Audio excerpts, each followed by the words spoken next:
World Kidney Day atau Hari Ginjal Sedunia. Dia harus banyak minum, paling enggak 8-10 gelas per hari.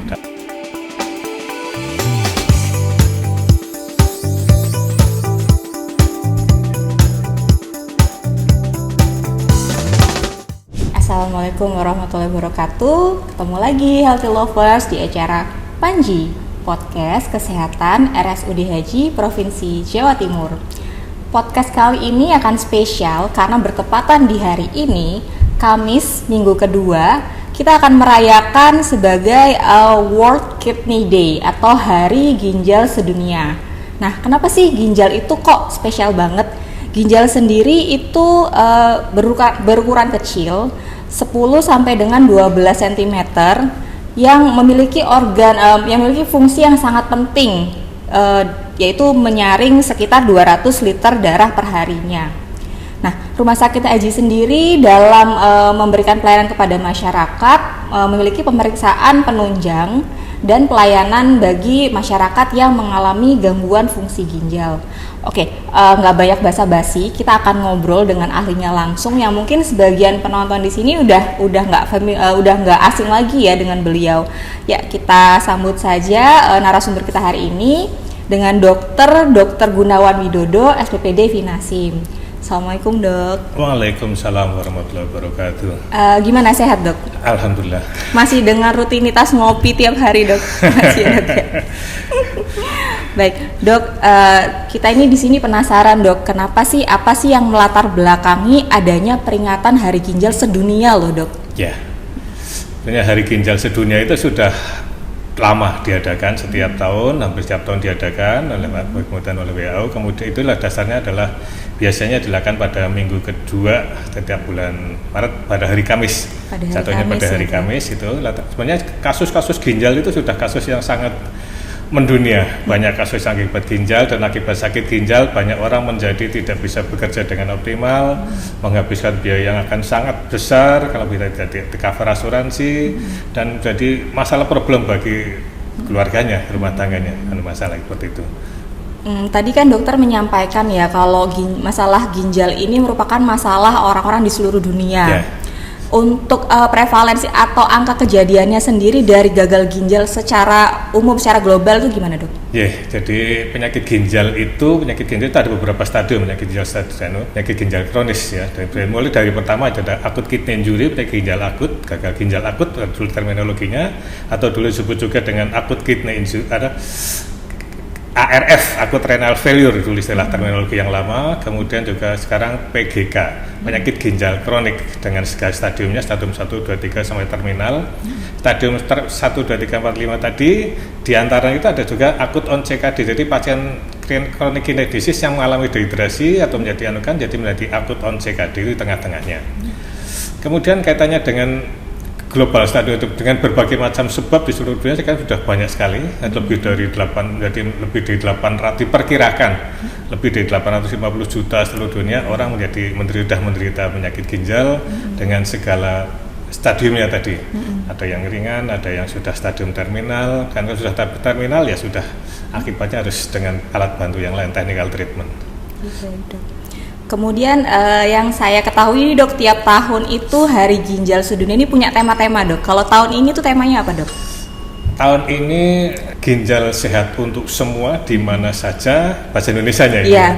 Kemudian mencegah yang tidak bisa diprediksi, kemudian melindungi yang kelompok rentan, melindungi kelompok rentan yang berisiko. Jadi itu yang dianukan. Jadi intinya adalah ginjal sehat untuk semua di mana saja. Jadi harapannya adalah semua masyarakat bisa mempreventif, mencegah untuk menjaga ginjal sehat untuk semua di mana saja. Menekan yang faktor-faktor yang tidak dikehendaki, faktor risiko ada lagi buat gejala, bisa juga terjemahkan juga bencana akibat penyakit ginjal itu karena terminologinya sangat besar, multi tafsir ini, terjemahannya sangat banyak, sangat luas terjemahan Indonesianya. Kemudian yang ketiga adalah faktor rentan, kelompok rentan. Jadi kelompok rentan itu kelompok yang berisiko untuk menjadi penyakit ginjal. Itu orang-orang yang sudah potensi penyakit akhirnya jadi kelompok ginjal, itu yang harus kita blok. Jangan sampai dia jatuh kepada fase terminal. Itu yang tujuannya di situ. Mencegah keparahan ya, Dok ya. Ya. Betul.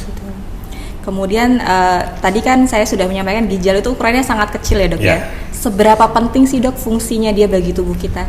Ya, ginjal itu organ kecil yang fungsinya sangat banyak sekali. Tuhan menganugerahi kita organ yang sangat kecil, sepasang kanan dan kiri, dan ada 2 ginjal kanan kiri dan fungsinya banyak sekali. Salah satu fungsi yang penting adalah membuang kencing, jelas membuang air seni, membuang anak. Di dalam air seni itu mengandung juga racun-racun tubuh yang harus sisa-sisa metabolisme yang akan dibuang lewat air seni. Ya sederhana saja, kalau ginjal tidak berfungsi dengan baik, ada gangguan, maka racun itu yang akan numpuk di dalam tubuh, akibatnya memberi segala macam komplikasi dan lain sebagainya. Kita ibaratkan aja kalau di dalam, misalnya kita di dalam satu perumahan sederhana aja, kita punya di dalam satu kelompok perumahan ada tukang buang sampah, gerobak sampah, tukang buang gerobak sampah. Lah kalau seandainya tukang buang gerobak sampah itu sakit atau mogok, tidak bisa bekerja dengan baik, akibatnya sampah-sampah di satu komplek perumahan itu numpuk kan, dan akan menimbulkan segala macam risiko, bau busuk dan lain sebagainya. Sama ini juga sama, karena racun-racun tidak dibuang oleh ginjal, bisa membuang netralisir racun, tidak dibuang, akibatnya akan numpuk ke tubuh, mungkin segala macam risikonya. Itu salahnya beberapa 2 fungsi yang ada aja. Itu fungsi yang lain banyak. Wah, banyak fungsi ya, ginjal. Kecil-kecil cabai rawit dok. Ya. Terus saya tuh pengen tahu dok, sebagai orang awam itu untuk mengetahui ginjal kita itu berfungsi dengan baik itu gimana dok? Sederhana ya bisa kencing. Satu yang sederhana itu masih bisa kencing normal. Kencing normal itu paling tidak sekitar 1 sampai 1,5 liter dalam 24 jam. Itu kencing normal. Tapi ada juga orang yang masih bisa kencing normal, tapi fungsi ginjal membuang racun tadi terganggu juga ada. Faktor tadi yang kelompok faktor risiko tadi, yang makanya kita prediksi itu dari awal. Kelompok faktor risiko itu adalah dari kencingnya kadang-kadang dia tidak ada keluhan. Kalau ditanya, dok saya masih bisa kencing, tapi ternyata fungsinya untuk membuang racun terganggu. Jadi racunnya tetap bisa menumpuk ke tubuh. Biasanya orang-orang dengan faktor risiko yang lain, diabetes, darah tinggi, seperti itu anunya. Dia mungkin masih bisa membuang kencing, tapi tidak bisa membuang racunnya. Ada lagi orang yang kelainan batu misalnya, satu ginjal kan ada 2, kanan sama kiri. Kasus beda urologi itu. Satu ginjal kesumbat. Kalau ditanya masih bisa kencing, masih bisa kencing dia, karena satu ginjal yang satunya masih bisa kencing. Tapi ginjal satunya buntu, tapi fungsinya masih bisa diambil alih oleh ginjal yang normal tadi. Kemudian kalau kita terdeteksi mengalami gangguan fungsi ginjal itu penyebabnya apa sih dok? Ya, penyebab itu yang perlu sekali masyarakat pahami adalah yang satu jelas ada faktor genetik. Genetik bisa dari diabetes tadi, dia punya faktor risiko diabetes, kemudian dia punya darah tinggi. Yang ketiga yang sering masyarakat tidak menyadari adalah dia sering suka mengkonsumsi obat-obat yang nefrotoksik, merusak ginjal. Biasanya obat-obat Begelino itu yang banyak beli dijual di pasaran, banyak bebas. Makanya banyak pasien-pasien saya sakit ginjal masa rata-rata adalah kelompok menengah ke bawah, karena dia suka senang sekali. Dia tidak menyadari kalau dia punya darah tinggi, karena tidak pernah kontrol. Mungkin dia tidak menyadari kalau dia punya diabetes, karena juga tidak pernah kontrol ke puskesmas atau kan. Jadi nggak tahu kalau dia punya diabetes, walaupun mungkin orang tuanya diabetes, berobat diabetes, tapi anaknya mungkin nggak pernah kontrol. Dia masih suka mengkonsumsi obat-obat yang merusak fungsi ginjal.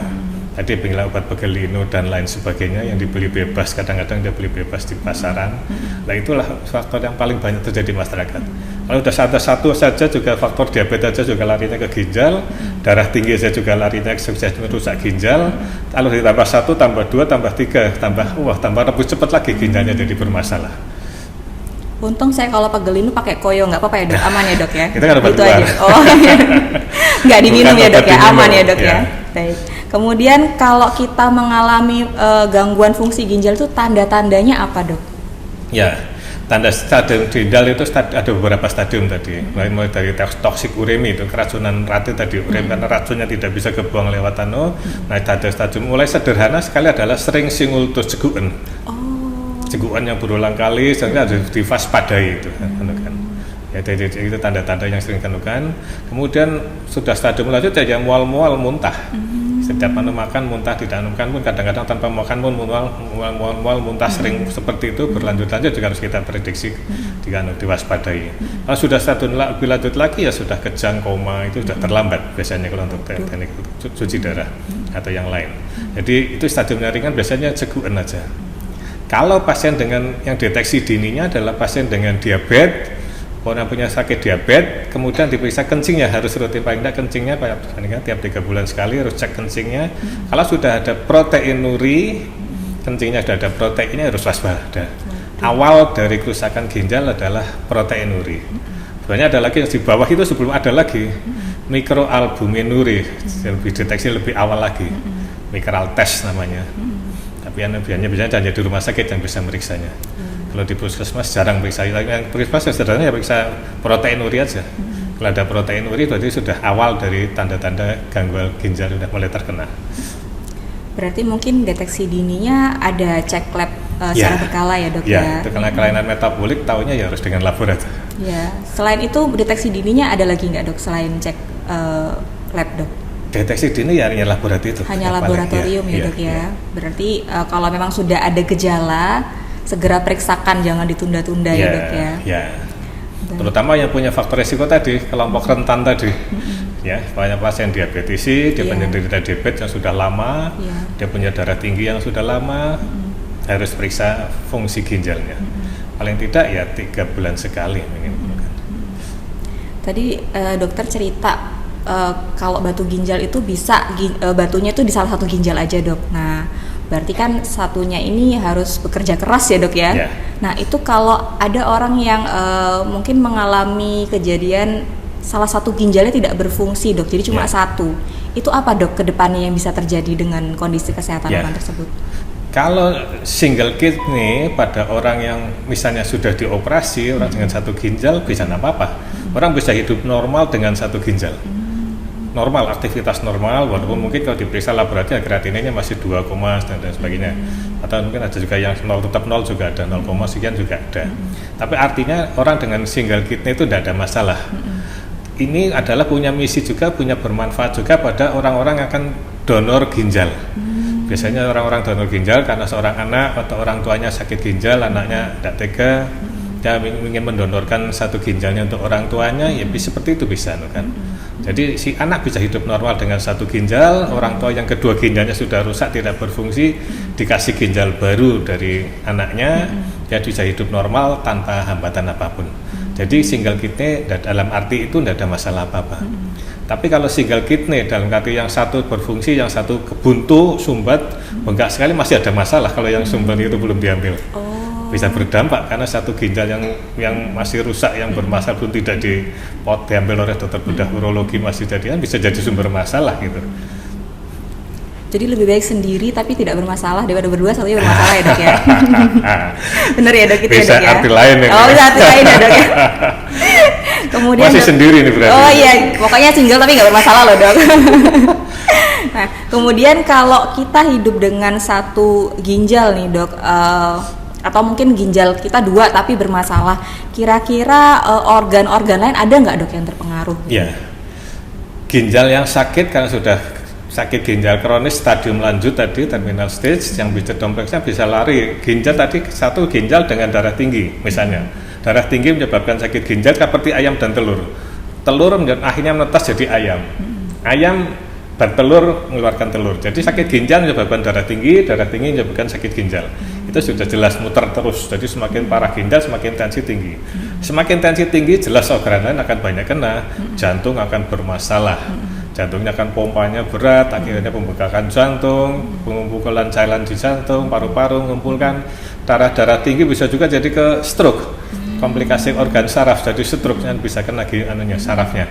Jadi kan karena ginjal besarnya bersamaan juga kena organ mata, retinopati hipertensi bisa kena. Karena retinopati diabetikin juga bisa, orang ginjalnya karena diabetes, matanya juga bisa bermasalah karena ginjal tadi diabetes bersamaan. Jadi diabetes merusak ginjal bersama dengan merusak mata bersamaan, itu kan biasanya kejadiannya. Kalau hipertensi ya bersamaan juga ginjalnya. Jadi banyak organ bisa kena akibat ginjal. Ibaratnya tadi analoginya kalau perumahan tukang sampahnya sakit, akhirnya tetangganya banyak yang sakit juga ya dok ya. Oh iya kan, Satu perumahan. satu perumahan ya nggak bisa buang sampah dok. Lah ya, Betul, sampahnya betul. ngumpul di perumahan tersebut, kan rumah itu jadi sampah. Iya, ngumpul. iya dok. Kemudian dok, mungkin yang ginjalnya masih sehat nih dok, ada pesan-pesan apa supaya bisa merawat ginjal ini jangan sampai sakit dok? Ya, jadi menjaga anunya adalah yang penting adalah satu harus banyak minum. Kendalikan dia harus banyak minum, paling enggak 8 sampai 10 gelas per hari dalam 24 jam. Kemudian kalau dia punya diabetes, kendalikan gula darahnya, harus obat teratur. Yang ketiga, yang punya darah tinggi, obat teratur, harus terapi tensi harus terkendali teratur rutin anunya. Banyak masyarakat yang salah kaprah bahwa kalau minum obat terus-terusan darah tinggi, obat diabetes, takutnya nanti ginjal saya malah sakit. Itu yang salah kaprah. Justru kalau tidak minum obat ginjal dan obat darah tinggi, obat darah diabetes dan darah tinggi, ginjalnya akan jadi pasti bermasalah, pasti itu. Pasti. Ya. Yang ketiga, jangan suka mengkonsumsi obat-obat nefrotoksik tadi yang merusak ginjal, karena membuat ginjalnya cepat berusak. Yang keempat, ya kalau laki-laki kalau bisa jangan merokok. Wanita juga ya, Ding. Karena banyak juga wanita yang merokok, hindari merokok. Itu karena juga berpengaruh juga. Ya dok.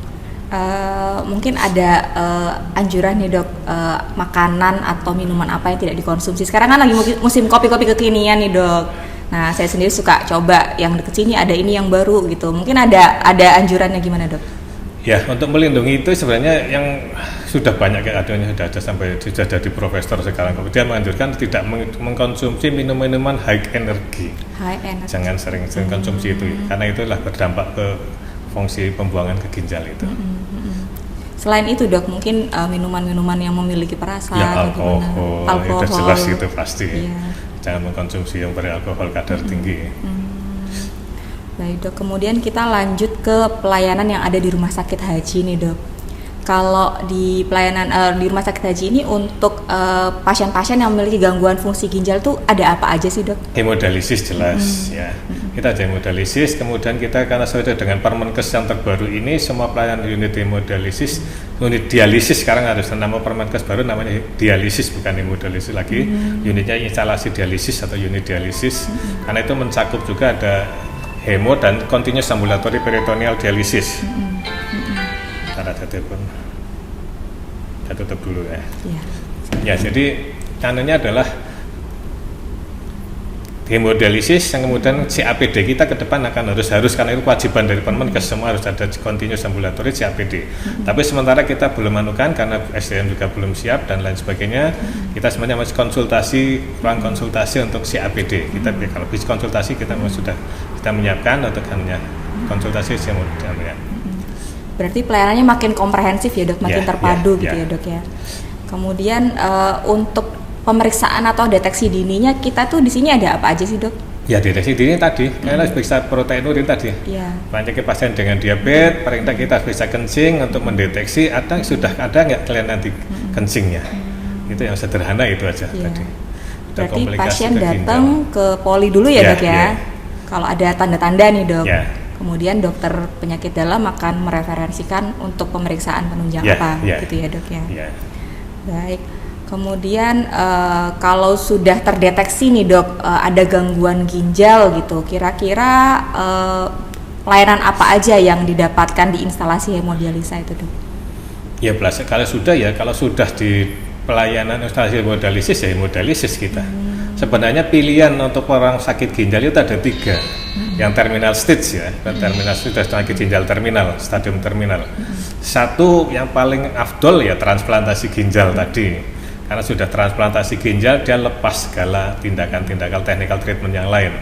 Kalau transplantasi susah lama, cari donornya juga susah sekali, harus matching dan lain sebagainya. Maka ada 2 pilihan lain technical treatment adalah continuous ambulatory peritoneal dialisis yang dipasang selang di perut, yang ketiga adalah hemodialisis yang kita lakukan di rumah sakit haji. Kita anukan ada. Itu ada 3 anukan. Yang satu yang agak susah memang. Karena ya itu tadi dengan harus screeningnya yang ketat sekali, mencari donornya susah, harus yang matching sekali, kemudian gitu kan. Waktu juga lama anunya. Kalau ada kegawatan ya pasti harus hemodialisis dulu, apapun mau CAPD maupun transplantasi harus dilakukan hemodialisis dulu, kegawatannya diatasi, stabil, baru mungkin mikir yang lain. Wah, pelayanannya cukup lengkap ya Healthy Lovers ya di Rumah Sakit Haji. Banyak sebagai pusat rujukan juga ya dok ya untuk hemodialisisnya. Ya, yang jelas Rumah Sakit Haji kan rujukan Surabaya Madura kalau nggak salah Rumah Sakit Haji kita. Iya dok. Dok, kemudian ini kan mau bulan puasa nih dok, udah. Nah, supaya kita tuh tidak mengalami gangguan fungsi ginjal, dokter mungkin ada tips apa aja untuk mungkin minum atau apa gitu dok untuk para healthy lovers di sini? Ya. Prinsipnya adalah orang sakit normal punya sakit faktor resiko tadi ya, karena kan salah satu ginjal ini kan faktor resiko mengendalikan kan. Faktor risiko adalah yang punya faktor risiko harus dikendalikan dulu. Yang punya diabetes, kendalikan gula darahnya. Yang punya hipertensi, kendalikan tensinya. Itu prinsip yang dasar yang harus, karena dua itu yang paling banyak menyebabkan orang jadi sakit ginjal. Yang ketiga, tadi jangan mengkonsumsi obat-obat yang nefrotoksik. Yang keempat, minum banyak. Kalau bulan puasa karena walaupun siang dan malam kalau itu minum walaupun tidak haus. Sering minum malam karena sebelum tidur ya sering minum. Walaupun tidak haus, karena kadang orang takut tidak haus terus tidak minum. Ya karena minum anjurannya tadi 8 sampai 10 liter gelas per hari. 8 sampai 10 gelas per hari. Nah, dicatat ya healthy lovers ya, jangan sampai kurang minumnya. Ada lagi dok, mungkin dok tips-tipsnya selama bulan puasa dok? Saya kira ya itu ya, banyak minum Nah, itu tadi penjelasan yang sangat jelas sekali ya dari Dr. Gunawan, para healthy lovers. Kenali resikonya, cegah penyakitnya. Kalau sakit jangan lupa berobatnya di RSUD Haji Provinsi Jawa Timur. Terima kasih dan sampai jumpa di podcast selanjutnya. Assalamualaikum warahmatullahi wabarakatuh. Waalaikumsalam warahmatullahi wabarakatuh.